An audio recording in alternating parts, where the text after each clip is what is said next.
most people will come into Web3 not even realizing they're there. And I think that is where most people want to be in this economy where they're, supporting each other and not these corporations. And as long as the barrier to entry is low as possible, as frictionless as possible. Like you said, I'll give you my $2, give me my piece, and I'll dip out.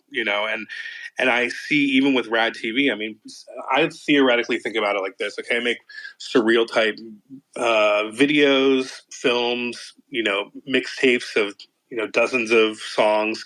If someone takes that and they download that and they go to their friend's house and they plug in their VR and they're listening to my stuff, that's awesome. And if I can create a world for them, that's awesome.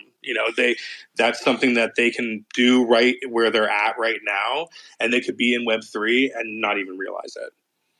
Perfect. And I think most people will accept it when they see what it is. They're like, oh, okay, you're really cutting out a lot of this stuff. And, from me as a person who created it to you who enjoys it, that's the relationship. There's no other people really between us except, the Rad contract. And it's a platform to use it at. And so I look at it as long as there's low friction, anybody will come into Web3. I don't think anyone has any reservations about it now.